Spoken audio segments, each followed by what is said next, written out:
Deuxième partie de l'émission Entrée Sansonnée, on accueille Claire Schneider, qui est une des stagiaires de l'émission et qui a réalisé un reportage sur un scooter. Et en plus, elle a dû payer pour faire une balade en scooter. Bonjour Claire. Oui, bonjour Alexandra. Effectivement, j'ai payé parce que c'est un taxi-scooter. Donc Franck Paillard propose ce nouveau service pour la ville de Lausanne. Donc les Lausannois ont beaucoup de chance puisque c'est la seule ville où ça existe en Suisse. Donc il propose ce service qui est léger, qui est entre un taxi traditionnel et un bus et qui est bon marché. Alors voilà, je suis allée faire ce reportage à Lausanne qu'on peut regarder. D'accord, on regarde ça tout de suite. Taxi de poche, bonjour.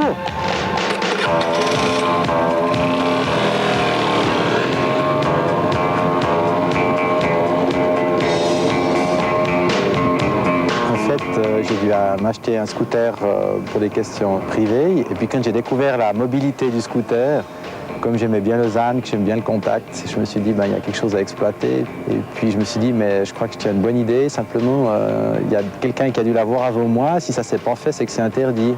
Je suis parti à Paris.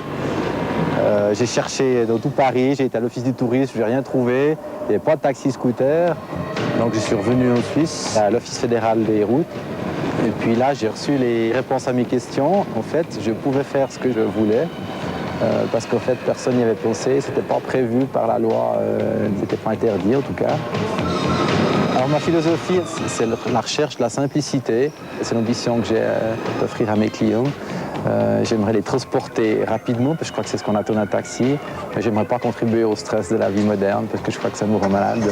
Donc, pour moi, un transport, c'est plus qu'un transport, c'est aussi une respiration. Enfin, j'aimerais que ça se passe ça. Là, je suis en train de tourner une émission, et puis c'est pas possible. Alors, en fait, pour prendre contact avec moi, il y a 3 possibilités. La plus simple, c'est le contact direct. J'ai 2 drapeaux, un vert, ici, que je mets quand je suis libre. Si je passe dans une rue et que j'ai le drapeau vert, les gens peuvent m'arrêter, je les embarque sur le champ. Par contre, si je suis tout seul et puis j'ai le drapeau orange que vous voyez derrière sur le scooter, c'est que je vais chercher un client et que là, je ne m'arrête pas, même si on me fait signe. L'autre possibilité, c'est sur appel, sur simple appel. Et puis la 3e possibilité, c'est sur rendez-vous, sauf s'il peut. Alors, au niveau des tarifs, comme je n'ai pas l'obligation d'avoir un compteur et que je désire être transparent par rapport à ma clientèle, ce sont des forfaits.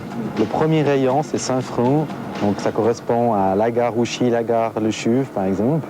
Ensuite, le deuxième, c'est la gare à Blécherette ou la gare Port-de-Puy ou la gare Bourdonnette, 10 francs. Et puis le plus grand rayon, la gare Saint-Sulpice, la gare Entrée-des-Palinges, la gare du Tri, 20 francs.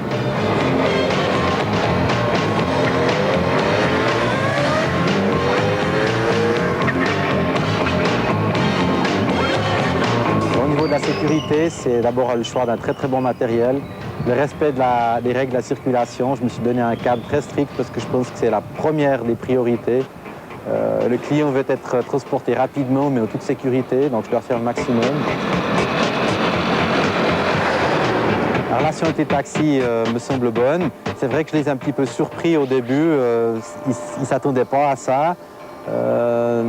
Toute nouveauté peut engendrer une peur. Mais je crois que par la politique d'autodiscipline que j'ai suivie, j'ai réussi à faire passer l'image que j'étais un complément et non pas un concurrent. Je fais très très attention d'éviter de charger des gens dans leur zone propre. Je les respecte. Et puis de plus en plus, je m'aperçois que cette politique est récompensée parce que maintenant il y en a beaucoup qui me saluent. Je crois qu'on fait le même métier, simplement le moyen est différent. Entre chaque client, je donne un coup de brosse je mets un petit coup de spray désinfectant et puis je laisse sécher et puis je mets une coiffe en papier que je change entre chaque client.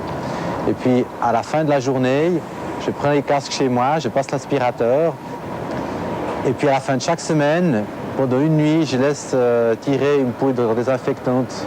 J'ai soumis ce protocole à un médecin qui m'a dit qu'il n'avait rien à redire. Ça reste quand même un peu une aventure, c'est un rêve que je peux réaliser, j'ai beaucoup de chance.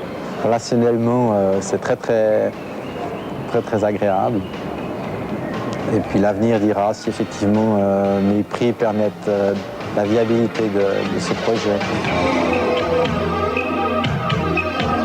Elle l'a pas pris, elle. Hein. En tout cas, avec son caddie, ça aurait été difficile. Non, mais elle était très intéressée quand même. C'est vrai. Ouais. Mais en tout cas, je pense plutôt que c'est un moyen de transport pour les jeunes, parce que je vois mal les abonnés du magazine Génération prendre le taxi-scooter, non? C'est toute une question de confiance, en fait. Franck est un conducteur qui a beaucoup d'assurance et qui est très calme. Et je suis sûre qu'une personne, si elle ose faire le premier pas, une personne âgée ou comme ça, il n'y aurait pas de problème pour prendre ce taxi-scooter. C'est vrai. Donc, il travaille seulement s'il fait beau, enfin, sous la pluie, sous la neige, ça va pas du tout? Non, alors il travaille de mai à septembre, donc de 7h à 19h tous les jours, sauf le samedi, dimanche. Et quand il pleut, les gens, les abonnés savent qu'ils ne roulent pas. Parce que c'est trop dangereux. C'est trop dangereux, ça glisse, etc. Et puis les filles avec leurs jupes, comment elles font à la sortie du bureau? Alors tout ça, c'est une question de choix, toujours pareil. Si on a une jupe au genou, je pense qu'il n'y a pas de problème pour monter sur son taxi-scooter, parce qu'il a une selle assez grande, comme on a pu voir, et puis il n'y a pas de problème pour s'asseoir. C'est sûr que si on a une jupe très courte, alors c'est plus difficile. C'est plus difficile. Mais on peut prendre le bus ou alors aller à pied. Oui, je pense aussi. Et puis les valises, bien sûr, il part de la gare, etc. Mais quand on vient avec notre valise à Lausanne, c'est impossible. Hein. Non, par contre, il a un petit coffre où on peut mettre un sac à dos facilement, c'est assez grand. Ouais. Donc c'est aussi pour ça qu'il dit qu'il n'est pas concurrent des taxis traditionnels, parce que justement, il n'a pas de coffre et pas tellement de... Il ne peut pas prendre n'importe qui. Je crois qu'il dit dans le reportage qu'il ne veut pas contribuer au stress, c'est ça? Mais vous ne pensez pas que c'est stressant, se faufiler entre les voitures? Il y a les pots d'échappement, enfin les gaz, etc. Il y a le bruit qui est beaucoup plus fort que dans une voiture, donc c'est beaucoup plus stressant que d'aller dans un taxi traditionnel, dans une voiture. Alors moi, quand je suis montée pour la première fois avec Franck, j'ai eu peur, c'est vrai, j'ai peur parce que c'était quelqu'un d'autre qui conduisait, que je connaissais pas et tout ça, mais tout de suite, il m'a mis en confiance, et puis le fait d'être en plein air, un peu au-dessus des voitures comme ça, c'est tout un sentiment de liberté qu'on ne connaît pas dans un taxi traditionnel ou dans une voiture. C'est pas trop faufilé? Non, il se faufile pas, il respecte les lois, le code de la route. Et il a tout le temps un contact visuel avec les automobilistes, ce qui instaure comme ça un climat de respect très impressionnant. Les gens le laissent passer volontiers et c'est très sympa. Donc vous avez aimé. Vous allez le reprendre en tout cas la prochaine fois que vous irez à Lausanne. En tout cas, dès que j'ai un problème de transport ou n'importe quand je suis à Lausanne, je pense à lui tout de suite. À tout le monde. Et je le conseille. Et j'ai vu que, enfin il le dit aussi dans le reportage, il nettoie bien ses casques, etc. Donc, Oui, alors ça aussi c'était une de mes craintes quand tu arrivais de passer d'un casque que quelqu'un avait déjà porté avant. Puis il m'a expliqué comme ça tout son système de nettoyage et puis ça met en confiance quoi.